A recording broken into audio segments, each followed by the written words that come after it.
And then another thing is there's confusion within the body of Christ about, I didn't even know this, but apparently some people don't think that certain books in the Bible are a part of the Bible, like Ecclesiastics.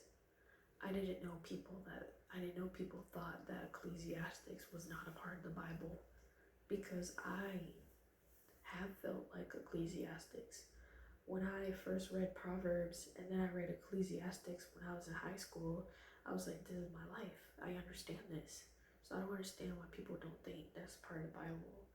But there's also, like, specifically where I was, there's people that think that teaching the Bible and sounding intelligent is more important than actually grasping something from the Bible, from God, to be better. Like, I don't come on here to talk about the Bible from my flesh, or to make music from my flesh, or do anything on either channel from my flesh. I am here because I'm submitted, and because God told me to be here, and because I partnered with him and he put it out. He speaks to me. Everything that's on here, everything I played, everything I sang, everything I did, there's God 100% and me like 0 part. It's a vessel. Like, I'm not here to meet the algorithm requirements or to meet people's thoughts about me. That's literally why Jesus came back. Like, that's why Jesus was on earth, to fight those things. Jesus didn't come to tell the disciples to prophesy because the algorithm said that they need to be relatable and they need to be on the internet because people won't remember them. Like, no. Everybody that was ever, like, put on a pedestal was there because God put them there. He placed them there.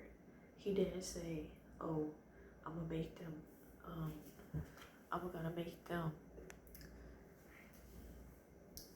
I don't know, do 12,000 videos in 6 days so they can have a whole bunch of followers.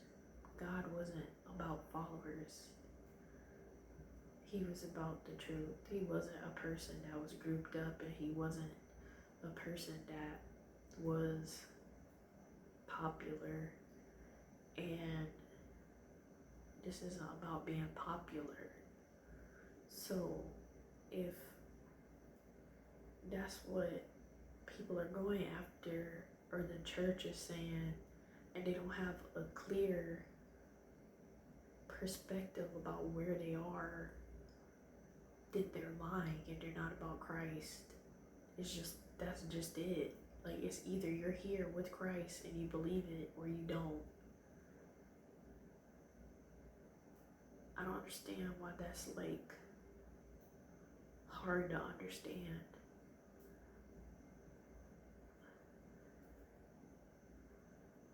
But yeah. And then another thing I realized is there is no direction in some of these churches. Like, everything is a show. Everything is a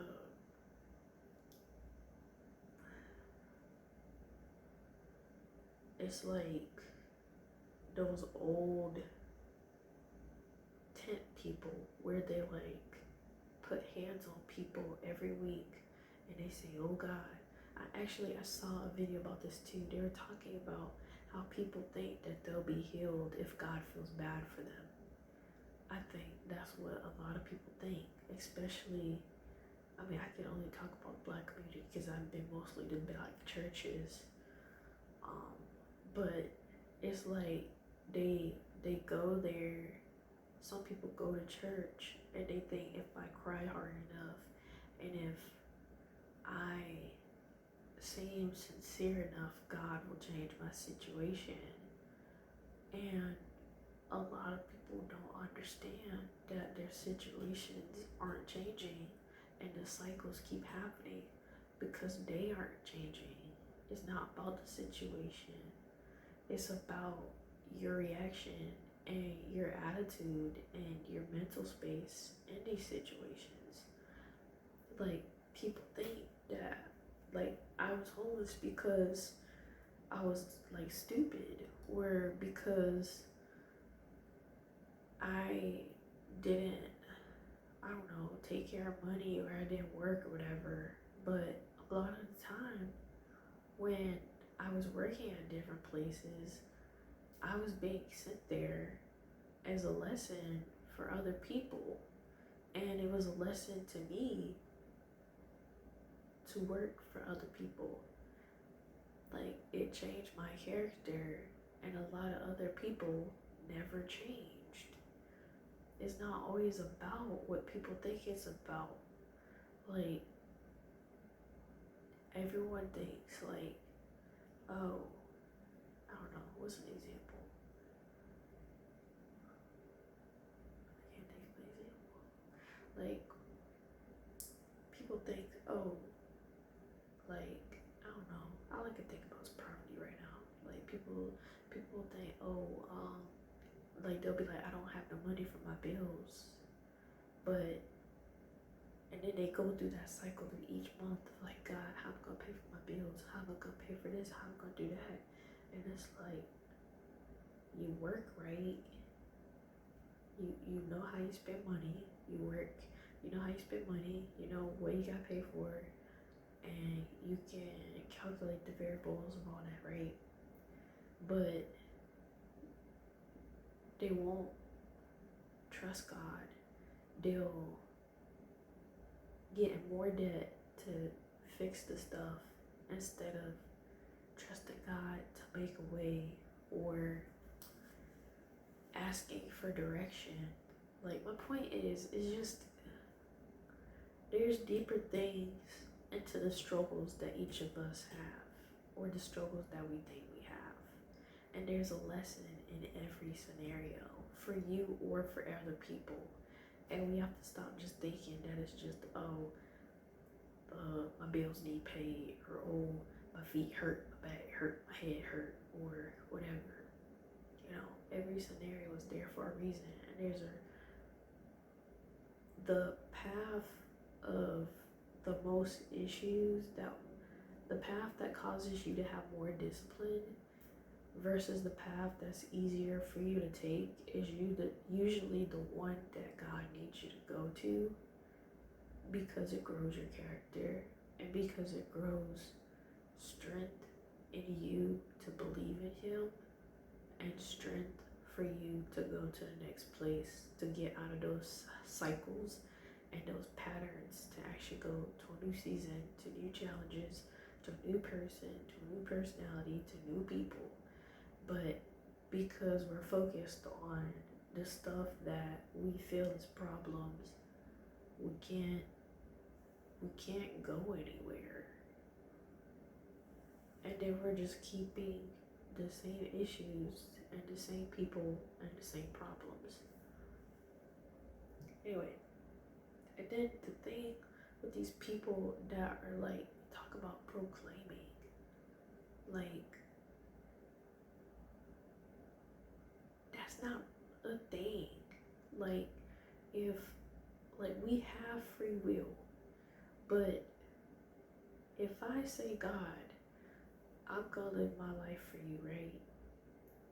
Like Jonah accepted the call, and then he didn't listen to the call, so he got eaten by a whale. And then him and God had to talk, and then he got out. You see what I'm saying? Like, let's say you want to get married, or you want to have kids, or you want a puppy. I can say that I want a puppy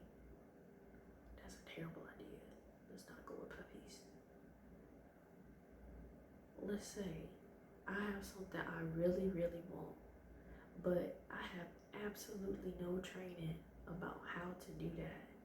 I have no experience. I have no maturity. I have no spiritual maturity, and I have no insight on any of the stuff that I keep praying about. But I expect God to get me to level 8, and I'm still at level 1, and I'm really struggling at level 1, and I'm not trying to fix level 1, but all I want is level 8. And I'm not passing any challenges. I'm not getting even better at trying to get to level 2, but I'm just praying for God to get to level 8. How do you expect God to get you to level 8 if you can't handle level 1? Because, like, once you get to level 1, the 2, the 3, the 4, the 5, the 6, the 7, then you consider, what He's doing and why God is doing it and keeping it from you. It's not because He's mean. It's not because He doesn't care about you getting to level 8. He literally wants to make sure that when you get to level 8, you can sustain it and not lose it. Like these people that win the lottery, they win the lottery, but they don't have an accountant. They don't have maturity about what they're spending. They're not counting how much they're spending. Oh, like those people that had the publishers kill their house, they had checks for like every week, but they broke now, and they had getting checks. They were getting checks for like 30 years, but they didn't have no savings. They didn't pay for their house. They didn't save it to get a house that they could pay for. They just was depending on the checks each week instead of thinking about it long term. Like that's how we're being. Like you expect God to do stuff, but you're not actually thinking about the long term. You're only thinking about it weekly or about level 1. When God's trying to get you to level 8, He's trying to get you to be able to do what He wants you to do and have things that you want too. Because God don't just do stuff just for Him. He does it for you too. And He surprises you along the way. And it's like you can't just be so caught up in level 1 and level 8 that you can't think about all the stuff in between. So I hope that all made sense, and hope that it helps you to understand. And God bless you, God keep you, God be with you, and